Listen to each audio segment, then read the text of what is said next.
Hello. हाँ बच्चों, last class में अपन ने देखा था कि मार्जिनल यूटिलिटी क्या होती है, टोटल यूटिलिटी क्या होती है। अपन ने देखा था कि मार्शल ने उपयोगिता को क्या माना है, गणनावाचक माना है। और उसमें किससे नापते हो कि उसके लिए जो रुपया या मुद्रा हम देते हैं किसी वस्तु के लिए देने को तैयार है, उसी को उन्होंने उसकी उपयोगिता माना था। कुल उपयोगिता क्या थी? किसी भी वस्तु की विभिन्न इकाइयों से जो सीमांत उपयोगिताएं मिलती उनका जोड़ क्या था, कुल उपयोगिता था। और सीमांत उपयोगिता क्या था? किसी भी वस्तु की एक अतिरिक्त इकाई के उपयोग से कुल उपयोगिता में जो परिवर्तन होता है वो होती है उसकी सीमांत उपयोगिता। ठीक है, तो कुल उपयोगिता और सीमांत उपयोगिता का क्या संबंध था? मैंने बताया था आपको लास्ट क्लास में कि जब तक सीमांत उपयोगिता पॉजिटिव रहती है कुल उपयोगिता बढ़ती है। ठीक है, और जब सीमांत उपयोगिता ज़ीरो होती है उस जगह पर कुल उपयोगिता अधिकतम होती है। और उस पॉइंट को हम क्या कहते हैं? पॉइंट ऑफ सेटाइटी या पूर्ण संतुष्टि का बिंदु कहते हैं। इसके बाद सीमांत उपयोगिता क्या हो जाती है बच्चों? ऋणात्मक हो जाती है, नेगेटिव हो जाती है। और जब सीमांत उपयोगिता ऋणात्मक होती है तो कुल उपयोगिता जो है वो घटने लगती है। तो हमेशा कुल उपयोगिता और सीमांत उपयोगिता का यही संबंध चलता है। तो इसी सीमांत उपयोगिता के आधार पर जो है ये law of diminishing marginal utility सिद्धांत जो है वो आधारित है, या इसको हम क्या कहते हैं? सीमांत उपयोगिता ह्रास नियम। ठीक है, और इसको फ्रेंच अर्थशास्त्री गोसेन के नाम पे फर्स्ट लॉ ऑफ गोसेन भी कहते हैं। तो आज अपन कौन सा सिद्धांत ले रहे हैं बच्चों? Law of diminishing marginal utility. ठीक है, सीमांत उपयोगिता ह्रास नियम। ठीक है, अब इसको हम और क्या कहते हैं? फर्स्ट लॉ ऑफ गोसेन भी कहते हैं। तो हम सभी क्या जानते हैं बच्चों कि अपनी आवश्यकताएं तो बहुत है, अनेक आवश्यकताएं, लेकिन आवश्यकता की विशेषता क्या है कि एक समय विशेष पर हम किसी आवश्यकता विशेष से पूर्ण रूप से संतुष्ट हो सकते हैं। क्योंकि हमारी कभी भी ऐसे नहीं होगी कि एक चीज़ को हम खाते ही जाएं या उपयोग में लेते ही जाएं। सभी आवश्यकताओं की क्या विशेषता है कि समय विशेष पर हम उससे पूर्ण रूप से संतुष्ट हो सकते हैं, चाहे वो कोई सी भी आवश्यकता हो। ये ज़रूर है कि कुछ की आवश्यकता जो है वो बहुत दिन तक या बहुत देर तक चलेगी, बहुत धीरे धीरे कम होगी, और कुछ की बहुत जल्दी हो जाती है। तो यहाँ पे आप देखिए मार्शल ने डेफिनेशन दी है। क्या डेफिनेशन दी मार्शल ने?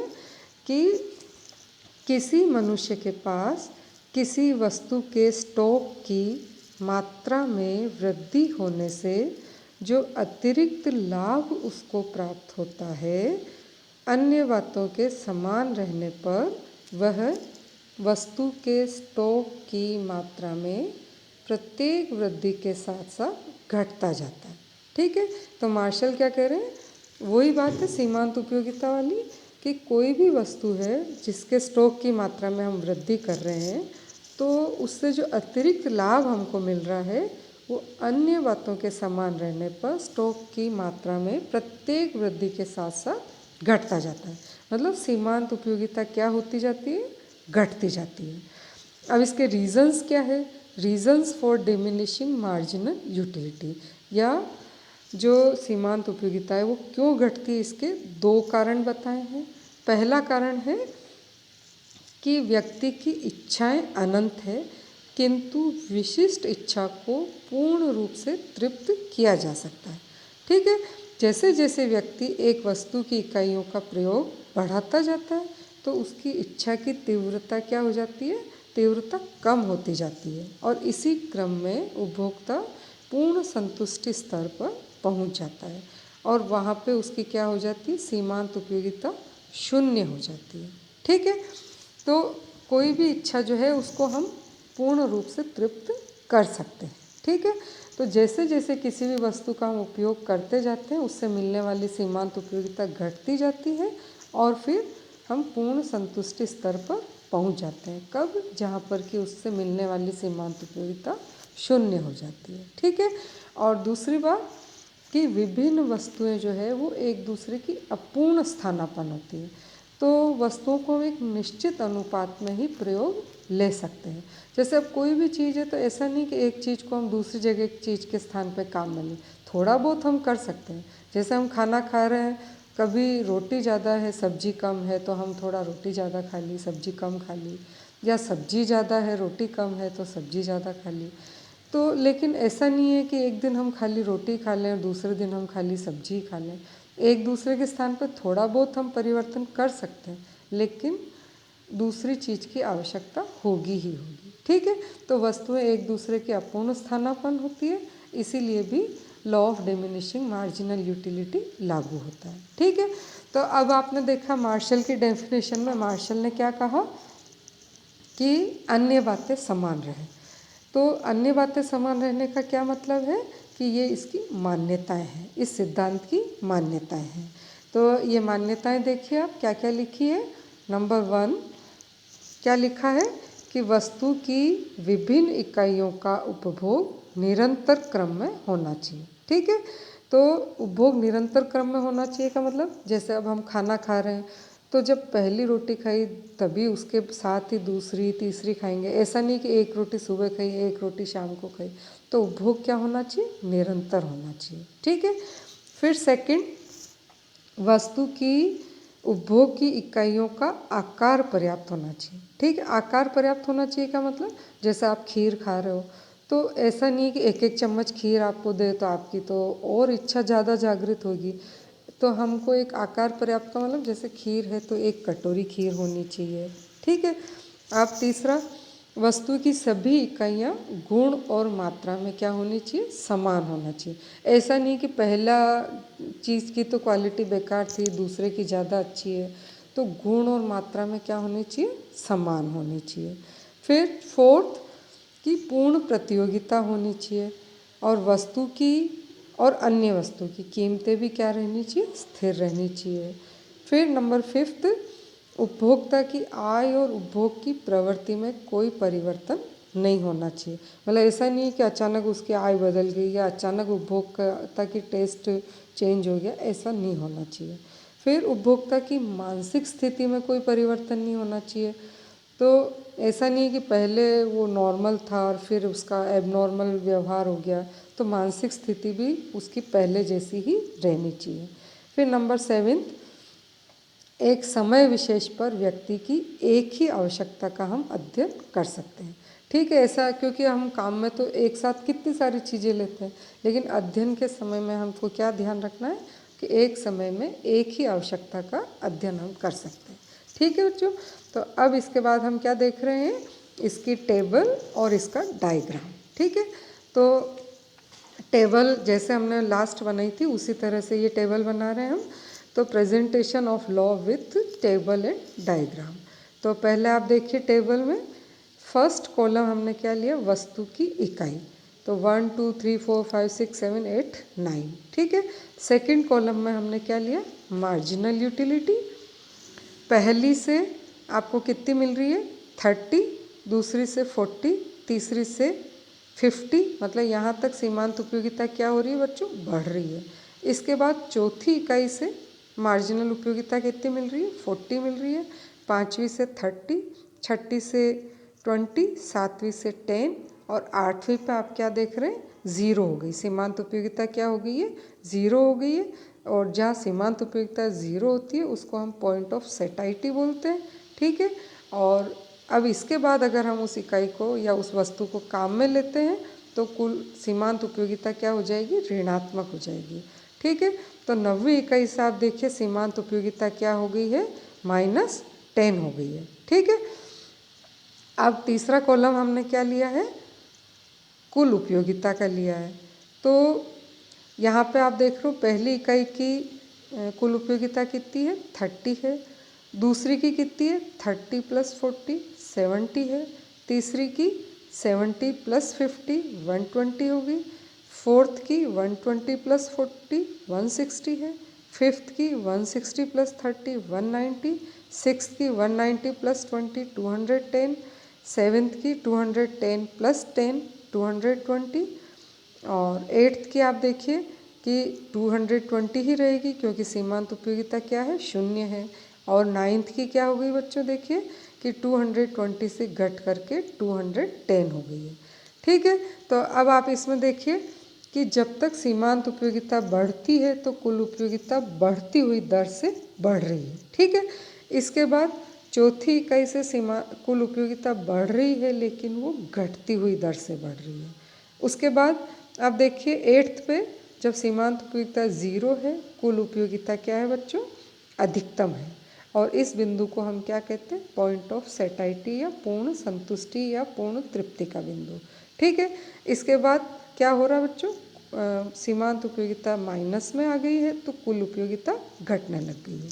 इसी चीज़ को अब हम क्या बना रहे हैं, डायग्राम में बना रहे हैं। तो डायग्राम देखिए कि आपने एक्स एक्सिस की रेखा खींची सबसे पहले। ठीक है, इस पे आपने लिखा वस्तु की इकाइयाँ, फिर हमने वाई एक्सिस की लिखी। ठीक है, यहाँ पे लिखा वाई। तो एक्स एक्सिस पे वस्तु की इकाइयाँ हैं और वाई एक्सिस पे क्या है, नीचे हम ले रहे हैं मार्जिनल यूटिलिटी और ऊपर वाले में हम ले रहे हैं टोटल यूटिलिटी। ठीक है, तो ऊपर भी क्या है कि एक्स एक्सिस पे वस्तु की इकाइयाँ ही है और वाई एक्सिस पर जो क्या लिया हमने, कुल उपयोगिता लिया। ठीक है, अब सबसे पहले हम नीचे वाला बना रहे हैं। तो सीमांत उपयोगिता वक्र बना, पहली दूसरी तीसरी से आप देखिए कि सीमांत उपयोगिता यहाँ पर बढ़ती जा रही है। ठीक है, फिर तीसरे पे ये अधिकतम हो गई है, उसके बाद तीसरे से लगा के 8वें तक ये क्या होती जा रही है, घटती जा रही है और 8वें पे ये 0 हो गई है।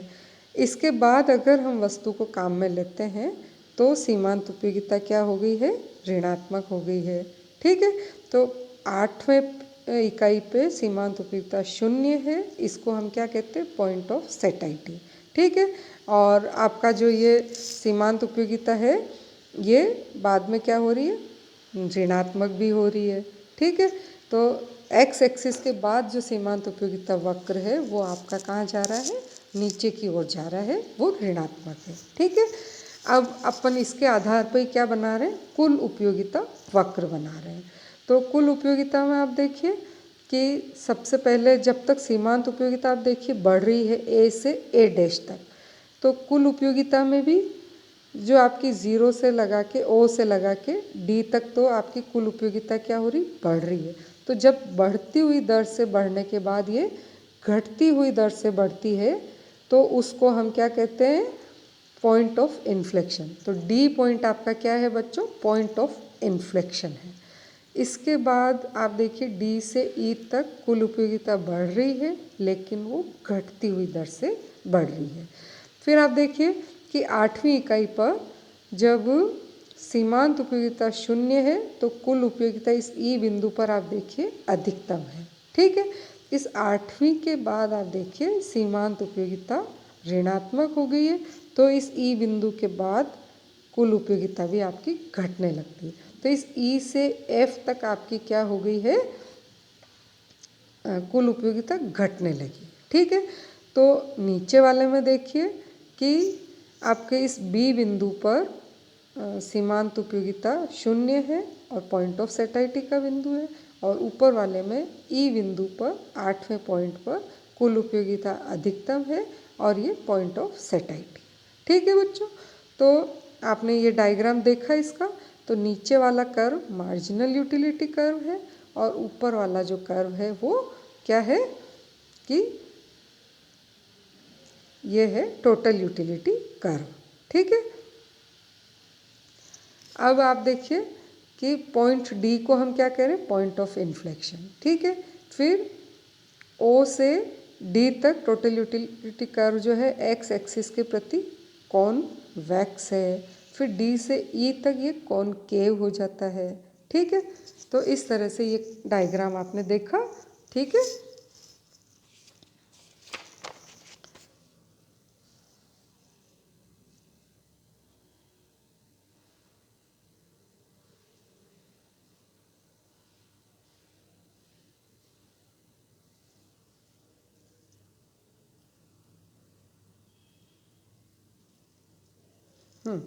अब आप देखिए कि इस नियम के अपवाद क्या है।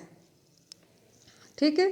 तो ऐसे तो आपने देखा ये नियम सभी क्षेत्रों में लागू होता है, लेकिन इसके कुछ अपवाद है। जैसे नंबर 1 हॉबीज़। हॉबीज़ में क्या है बेटा कि जैसे हमारी कुछ शौक होते हैं, हमारी आदतें होती हैं, तो लोग कहते हैं जैसे दुर्लभ सिक्के का कलेक्शन कर रहे हैं या स्टैम्प्स का कर रहे हैं या मूर्ति का कर रहे हैं, तो हमारी इच्छा कह रहे हैं कि सीमांत उपयोगिता घटने की बजाय बढ़ती, हम और ज़्यादा इच्छा होती है कि ये भी मिले वो भी मिले, ठीक है।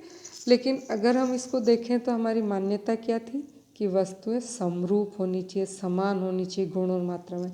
लेकिन कलेक्शन में अपन क्या देखते हैं, वो अलग अलग होती है।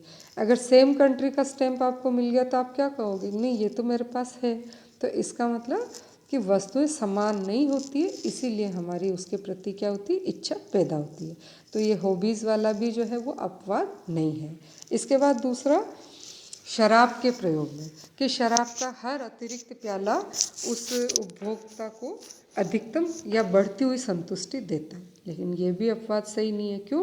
क्योंकि हम क्या मान रहे हैं कि उपभोक्ता की मानसिक दशा में परिवर्तन नहीं होना चाहिए, जबकि शराब पीने के बाद क्या होती है, उसकी मानसिक दशा बदल जाती है, ठीक है। फिर third, in music and poetry, कि एक गाना सुनने के बाद हमारी उस गाने को बार बार सुनने की इच्छा होती है, उसी धुन को हमको सुनना बहुत अच्छा लगता है। लेकिन बताओ अगर हम उसी गाने को सुनते तो फिर नए गाने मार्केट में कैसे आते, ठीक है ना। तो क्योंकि हम उससे ऊब जाते हैं, पुराने गाने को सुन सुन के जब हम ऊब जाते हैं तो वो उपयोगिता क्या हो गई, घटने लग गई है, और फिर हम नए गाने की इच्छा होने लगती है, ठीक है। तो यहाँ भी ये नियम का अपवाद सही नहीं है। फिर number 4, in collection of money, या जैसे कंजूस आदमी कि मुद्रा की प्रत्येक बढ़ी हुई इकाई उसको और ज़्यादा उपयोगिता देती है, लेकिन वो और ज़्यादा धनी होना चाहता है। लेकिन क्या ये सही है? गरीब व्यक्ति के लिए उस पैसे की जितनी उपयोगिता उतनी अमीर के लिए थोड़ी होगी। जैसे आज हमारे लिए रुपए की जितनी उपयोगिता है, क्या अंबानी जी के लिए होगी क्या इतनी उपयोगिता? तो इसका मतलब क्या हुआ कि उनके लिए सीमांत उपयोगिता घट गई है, ठीक है। तो ये जो अपवाद है ये कब पैदा होते हैं, कि जब हम मान्यताओं की कहीं ना कहीं कमी है, ठीक है। अगर मान्यताएं सही है, मान्यताओं का हम पालन करें, तो ये सारे अपवाद क्या हो जाते बच्चों, समाप्त हो जाते हैं, ठीक है। तो कुल मिला के देखा जाए तो इस सिद्धांत के कोई ऐसे अपवाद नहीं है, ठीक है। अब हम देख रहे हैं इस नियम के महत्व क्या है, इम्पोर्टेंस ऑफ दिस लॉ।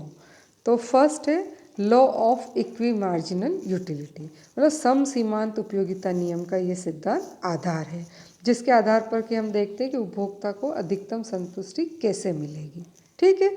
फिर सेकंड, ये नियम मांग के नियम का भी आधार है। जैसे आपने देखा कि वस्तु की अधिक मात्रा है तो क्या होगा, कम उपयोगिता मिलेगी। कम उपयोगिता तो हम कम कीमत देने को तैयार हैं, ठीक है। और मांग का नियम क्या कहता है कि कम कीमत है तो वस्तु की हम क्या करेंगे, कि हम अधिक मात्रा लेंगे, ठीक है। तो वस्तु की अधिक मात्रा, कम उपयोगिता, कम कीमत, तो ये सिद्धांत कह रहा है। और इसके आधार पर हम क्या कह रहे हैं, कम कीमत है तो अधिक मात्रा लेंगे। दूसरी बात, वस्तु की कम मात्रा है तो क्या होगी, अधिक उपयोगिता। अधिक उपयोगिता है तो अधिक कीमत है, और अधिक कीमत है तो हम क्या करते हैं, उसकी कम मात्रा लेते हैं, ठीक है। तो ये नियम जो है वो क्या है, मांग के नियम का भी आधार है, ठीक है। अब इसके बाद ये सिद्धांत जो है उपभोक्ता की बचत के विचार को भी स्पष्ट करता है, ठीक है। उपभोक्ता की बचत क्या होती है, कि जो कीमत हम देने को तैयार हैं और जो हम वास्तव में देते हैं उसका डिफरेंस क्या होता है, उपभोक्ता की बचत, ठीक है। तो ये उपभोक्ता की बचत के सिद्धांत का भी आधार है। फिर फोर्थ, ये नियम जो है वस्तु की value in use and value in exchange के अंतर को भी बताता है, ठीक है। अब वैल्यू इन यूज़ आप देखिए, जैसे मैं आपको एक एग्जांपल दूं तो जो है विनिमय मूल्य होता है या मार्केट वैल्यू जो होती है वो किससे रिलेटेड होती है, हमेशा सीमांत उपयोगिता से रिलेटेड होती है, ठीक है। और उपयोग मूल्य जो है वो, या प्रयोग मूल्य जो है वो टोटल यूटिलिटी से उसका निकट संबंध होता है। अब बच्चों जैसे अपन जानते हैं पानी की उपयोगिता है, क्या है बच्चों, पानी बहुत ही इम्पोर्टेंट है, बहुत ही उपयोगी है। पानी नहीं मिले तो हम प्यास से मर जाएंगे। अगर आपको प्यास लग रही है, पानी नहीं मिले तो क्या होगा, कि हमारी हालत बहुत ख़राब हो जाएगी। लेकिन आपको पता है पानी बहुत ही सस्ता मिलता है क्योंकि वो प्रकृति का निःशुल्क उपहार है। ठीक है, तो पानी की क्या है, कुल उपयोगिता तो बहुत ज़्यादा है लेकिन सीमांत उपयोगिता बहुत ही कम है, तो इसलिए इसकी मार्केट में रेट बहुत ही कम है। लेकिन दूसरी ओर हीरा देखा आपने कि हीरे की कोई उपयोगिता है क्या? देखा जाए तो कोई भी उपयोगिता नहीं है हमारे लिए, लेकिन हीरे की रेट जो है बहुत ही कीमती होता है, बहुत ही महंगा होता है। तो ऐसा क्यों है? क्योंकि हीरे की कुल उपयोगिता भले ही कम है लेकिन उसकी सीमांत उपयोगिता बहुत ही ऊंची होती है। इस वजह से हीरे की प्राइस जो है वो बहुत ही ऊंची होती है। तो किसी भी चीज़ की प्राइस किससे रिलेटेड होती है बच्चों? उसकी सीमांत उपयोगिता से। तो पानी की सीमांत उपयोगिता कम है, कुल उपयोगिता ज़्यादा है, तो उसकी प्राइस बहुत ही कम है। लेकिन हीरे की कुल उपयोगिता तो बहुत कम है लेकिन सीमांत उपयोगिता ऊंची रहती है, तो इसलिए उसकी प्राइस बहुत ही ऊंची रहती है। ठीक है, तो ये नियम हमें वैल्यू इन यूज़ तथा वैल्यू इन एक्सचेंज के अंतर को बताता है। ठीक है, और फिर लास्ट टैक्स सिस्टम में कर निर्धारण।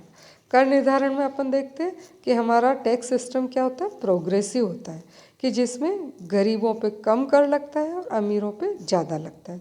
तो क्यों? क्योंकि मुद्रा की सीमांत उपयोगिता जो है वो निर्धन की तुलना में, धनी की तुलना में निर्धन के लिए ज़्यादा होती है। तो इसीलिए हम हमेशा किस पे टैक्स ज़्यादा लगाते हैं? गरीब व्यक्ति की तुलना में अमीर व्यक्ति पे ज़्यादा टैक्स लगाते हैं, क्योंकि उसके पास बहुत पैसा है तो उसके लिए पैसे की सीमांत उपयोगिता उतनी नहीं होगी। ठीक है, इसी तरह से एक और है कि किसी भी वस्तु की बिक्री प्रोत्साहन में भी ये सिद्धांत उपयोगी है। तो आप देखते हैं मार्केट में नई नई चीज़ें आती हैं, वो क्यों आती है? क्योंकि हम पुरानी चीज़ों से बोर हो जाते हैं। ठीक है, तो नई नई वस्तुओं का उत्पादन, उपभोग जो है उसके क्रियाशील होना में भी ये सिद्धांत जो है लागू होता है। ठीक है बच्चों, तो आज हमने कौन सा देखा कि सीमांत उपयोगिता हास नियम या गोसेन का प्रथम नियम। ठीक है, तो इसमें हमने क्या देखा कि किसी भी वस्तु से मिलने वाली जो सीमांत उपयोगिता है वो क्या होती जाती, घटती जाती है। और हम अपने डेली रूटीन में भी यही देखते हैं कि कोई चीज़ हमारे पास ज़्यादा हो जाए तो उसकी वैल्यू हमारे लिए क्या हो जाती, कम हो जाती। जैसे आपकी मम्मी आपको एक ड्रेस दिलाई, 2 दिलाई, 3 दिलाई, 4 दिलाई, अगर फिर उसके बाद भी मम्मी बोले बेटा एक ड्रेस और लिया तो क्या होगा? आप मना करोगे, नहीं मम्मी अभी तो बहुत है। भले आप बहुत शौकीन हैं लेकिन फिर भी आपकी इच्छा क्या हो जाती है, पूरी हो जाती है धीरे धीरे। तो आप उसकी डिमांड क्या करने लगते हैं, कम करने लगते हैं। ठीक है ना, तो ये नियम हमारे दैनिक जीवन में भी काफ़ी लागू होता है और काफ़ी उससे रिलेटेड है। ठीक है बच्चों, तो आज का ये चैप्टर यहीं ख़त्म होता है। नेक्स्ट क्लास में अपन जो चैप्टर लेंगे वो कौन सा लेंगे, समसीमांत उपयोगिता हास। ठीक है, ओके, थैंक यू बच्चों।